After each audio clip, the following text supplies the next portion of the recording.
This is WFYI News Now. It's September 10th, and I'm Abriana Herron. On today's show, residents in an East Chicago neighborhood are concerned about a hazardous waste facility's plans to expand. The State Department of Health asks a judge to throw out a lawsuit over access to terminated pregnancy reports. And a new free preschool program is opening on Indy's east side. To be able to just not only provide for our students here, but also in the community, to be able to give our young kids a step up. Those stories are coming up. But first, the arts budget for Indianapolis has remained stagnant for years, despite continued acknowledgments about the importance of art in public places. As WFYI's Jill Sheridan reports, the arts budget was heard by a Parks and Recreation Committee last week.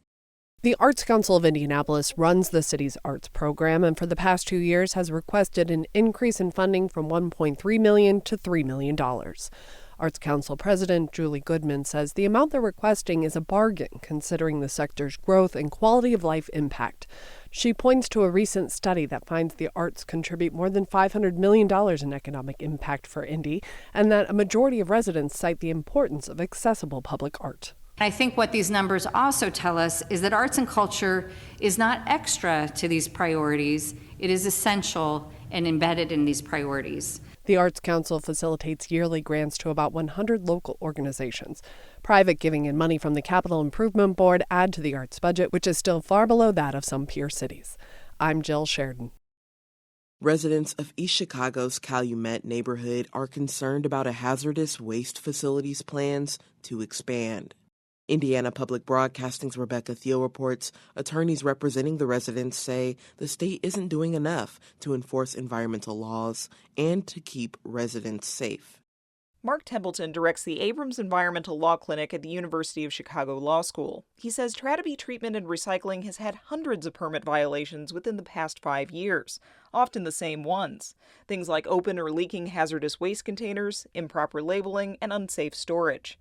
Templeton says not only has the Indiana Department of Environmental Management failed to make sure Trataby follows the law, it's let the company do things without getting state approval first, like adding equipment that puts out more pollution. In fact, he says Trataby has already expanded its operations. IDEM is catching up with what the company had been doing in practice already. That's not how environmental regulation is supposed to work. In a statement, a spokesperson for Trataby said the new building would make its operations more efficient, improve the workplace for employees, and create hundreds of jobs. For Indiana Public Broadcasting, I'm Rebecca Thiel. IDEM refused to make someone available for an interview and says it might take previous violations into account when adjusting a company's permit. The Indiana Department of Health asked a judge to throw out a lawsuit over access to terminated pregnancy reports.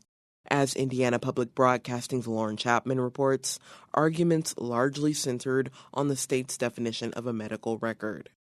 The individual terminated pregnancy reports contain information about Hoosiers who received legal abortions. It includes information about the person's pre-existing medical conditions, age, location, marital status, and reason for the abortion.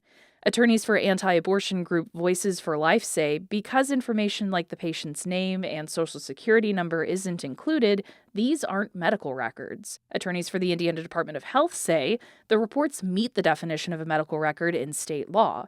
It's a written document, it's in the possession of a provider, which includes IDOH, and includes information on the treatment or diagnosis of a patient. Judge Tim Oakes says he expects to have a decision early next week. For Indiana Public Broadcasting, I'm Lauren Chapman.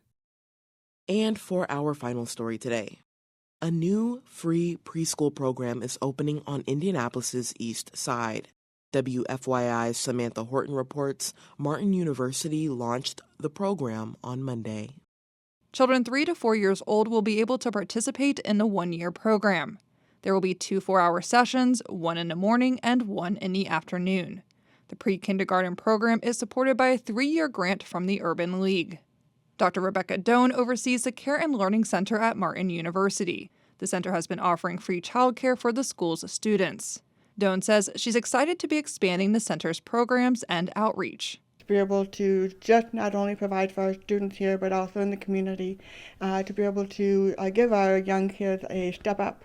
Doan says class sizes for each session are capped at 7 students due to state and federal laws on space, but she hopes to be able to expand in the future. I'm Samantha Horton. That's all for today's episode of WFYI News Now. Our podcast is produced by Drew Daudelin, with support from the news team at WFYI and public media journalists across the state. Our news director is Sarah Neal-Estes. Kendall Antron produced our music, and I'm your host, Abriana Herron. If you like today's episode, remember to subscribe and share, and follow WFYI on Instagram, Facebook, and YouTube to check in on our newsroom throughout the day. Thanks for listening. We'll be back tomorrow.